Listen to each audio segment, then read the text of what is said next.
यदि सत्कर्म करे पति करे तो आधा फल पत्नी को मिलता है। जब मैया पत्नी अर्धांगी होती है।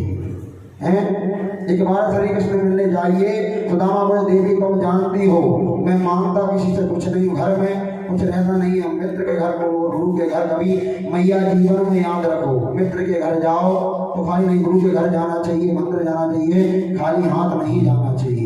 इसलिए मैं नहीं जा सकता, मैं नहीं जा सकता, पत्नी रहा नहीं गया, बड़ी सांस कर बोली यदि कृष्ण को प्रसन्न हो गई आपके ऊपर आपको बहुत सा धन देंगे। इस बात को सुनकर सुदामा एकदम गंभीर हो गए, बोले अब तक बिल्कुल नहीं जाऊंगा। अरे अभी तो चला जाता लेकिन अब बिल्कुल नहीं जाऊंगा। यदि धन की कामना कृष्ण के पास होगी तो जीवन भर नहीं जा सकता। यदि कहो कि केवल दर्शन करने जाना है तो जब चला जाऊंगा, यह जीवन का परम लाभ है। उत्तम है कृष्ण को मुझे दर्शन मिल जाएगा यदि धन की कामना नहीं है। अरे मेरे को कुछ नहीं चाहिए, कृष्ण के दर्शन मिल जाए, मुझे धन की कोई कामना नहीं है। वही जो देवी जीवन में कभी जा सकता नहीं, पढ़ने का कोई बात नहीं, आप जाइए सही, एक बार आपको जाना ही चाहिए, कोई ऐसी जाने बंदी नहीं है। यदि आप एक बार चले गए तो कृष्णनाथ द्वारका नाथ है, कृपा करेंगे दर्शन कर आइए, कुछ नहीं कहना। सुदामा ने कहा देवी तुम जानती हो घर में कुछ भी नहीं है। आज पत्नी बोली आप स्नान कर आइए। अरे मैया पत्नी बोली जो मुसीबत में साथ दे उसी को पत्नी कहते हैं। सुदामा के साथ गई थी लेकिन पत्नी साथ दे रही है। बोली आप स्नान कर आइए, कुछ व्यवस्था करती हूँ। सुदामा की पत्नी सुशीला ने मन में सोचा कि मेरे पति जब द्वारकाधीश के पास जाएंगे और द्वारकानाथ मेरे पति का आदर कर पूछेंगे सुदामा कैसे, तो मेरे पति जवाब क्या देंगे। अरे सुदामा जी जवाब क्या देते थे आप अंदाज कर लो। द्वारकाधीश कृष्ण को सामने खुशी, संसार को मेरे जैसा खुशी कोई संसार में नहीं है। सुदामा ने कभी नहीं बोला कि मैं दुखी। आज भगवान के पास जाएंगे तो उन्हें बोला मेरे से संसार में कोई खुश नहीं है, मेरे बिना मैं इतना खुश हूँ कि संसार में मेरे से नहीं है।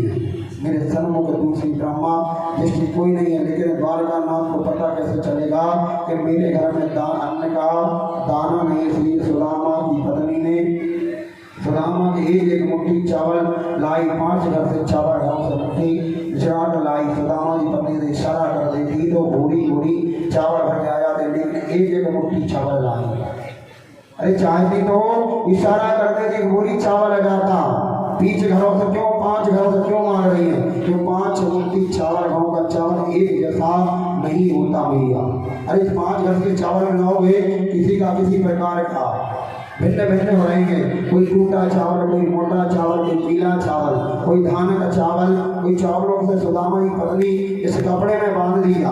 12 चित्त कपड़ा 5 जगह से सिला हुआ ताकि द्वारका से देखते ही समझ जाए कि सुदामा के घर में मुट्ठी भर चावल नहीं है। इसके अपना ही कोई नहीं, बड़ी तरह किसके पास घर में सावत कपड़ा तक नहीं है।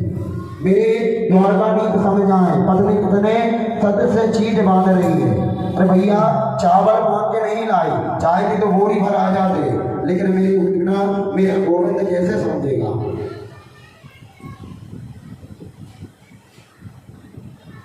बुद्धिमाने का परिचय दिया सुदामा के हाथ में जो चावल की पोटली दी जाती, उस समय सुदामा के नेत्र सजल हो गए। पत्नी बोली मैंने द्वारका का मार्ग तो नहीं देखा, पर कोई गलत नहीं, कृष्ण ने मिलने का कहा मुझे ऐसी पत्नी भगवान मैया सबको दे, ऐसी पत्नी भगवान सभी मैया सभीयों को दे। गोविंद के मिलने का प्रणाद दिन मैंने आपको से समझाया था मैया धर्म पत्नी का मतलब क्या होता है।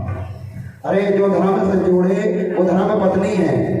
चलो खूब भजन करना, वो भगवान का खूब माला जपना, प्रभु को ठीक करेंगे। सुदामा जी के सर में कैसा दर्शन है, 20 जगह से धोती फटी हुई, सिर पर रखने के लिए वस्त्र नहीं है, फूटा सा लोटा है, टूटी सी छड़ी है, इधर सी रस्सी है, पैरों में बिजली फटी हुई है, मोटे इतने हैं, एक खड़ी हड्डी छोटे इतने हैं और 2 इतने, एक है हड्डी सुदामा जी की शरीर की, छोटा सा बालक भी गिन सकता है इतना दुबले पतले शरीर के, लेकिन मस्तिष्क ब्रह्मा जैसा तेज है, झलक रहा है। सुदामा जाना जा रहे हैं द्वारका पहुंचेगा, काशी रास्ते भूल गए, काशी से चले तो वृंदावन चले गए, उसका से चले तो घूमते घूमते पता नहीं कहाँ जा रहे।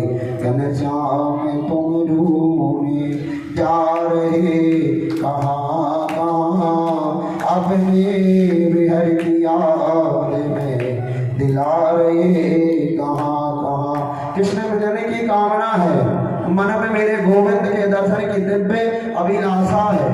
अरे भैया इसी अभिलाषा से जा रहे हैं, अभिलाषा की परिणाम हुआ भूख प्यास सुदामा भूल गए। भूख प्यास लगना शरीर का धर्म है, लेकिन सुदामा निकट भगत कृष्ण दर्शन रूपी परम आनंद मिलने वाला है। आगे में आनंद की खुशी में भोजन हो गए। अरे भैया मेरे कृष्ण के दर्शन होंगे, उसमें भोजन पर शरीर को भोजन नहीं करोगे, रहेगा नहीं भैया। लेकिन सुदामा ने आगरा जो आ रहा है आनंद उसके में भूल गए। भूख लगी, प्यास लगी, जिंदगी उदास लगती है। कौन जाऊं द्वारका तेरे, आस अब निराश लगती है। अरे भैया कैसे आऊं, मन में भावना है लेकिन और मुश्किल हो गई। विशाल नदी पड़ी है, गर्भ से 3 महीने से सुदामा जी पैदल चल रहे हैं, पैरों में बीमारियां फट रही हैं, शरीर सूख गया, पर नदी के पार कैसे करूं, आखिर पार कैसे जाएगा, बड़ी भारी चिंता सुदामा के मन में। किनारे बैठ गए, अब नहीं पार नहीं हो सकती। लेकिन केवल आ गया, अरे भाई कोई जाने वाला है क्या? सुदामा जी बोले हाँ भैया हमें जाएंगे, सही तुम पार लगा देना। जैसे ही सुदामा नोक में बैठे, केवल ने पूछा कुछ है? ऐसे ठीक है महाराज कुछ है, पैसा हमारे पास नहीं है, तुम तो पार लगा देना, ना जा पधारो, मुश्किल नहीं है। अच्छा आइए आप जैसे बिना पैसों को भी पार लगाता हूँ। केवल की नोक में बैठे गए। आपका इष्टवत से कह दूं केवल कोई और नहीं है, पार लगाने राज भोला सा ब्राह्मण पत्नी सी छड़ी शांत बैठा, केवट बार बार सुदामा को देख रहे हंस रहे हैं। सुदामा बोले पढ़ के पूछ लिया, क्या भैया केवट जी क्यों हमको बार बार देखकर हंस रहे हो? केवट ने कहा पंडित जी बुरा मत मानना, जहाँ जा रहे हो वहाँ आप। सुदामा बोले द्वारका के नाथ श्री कृष्ण जी महाराज का नाम है, हमारे बचपन के वो सखा हैं, तो उनसे दर्शन के जा रहे हमारे मित्र हैं। केवट बोला आपके मित्र द्वारका नाथ रहने दो महाराज, आपके मित्र द्वारकाधीश हैं।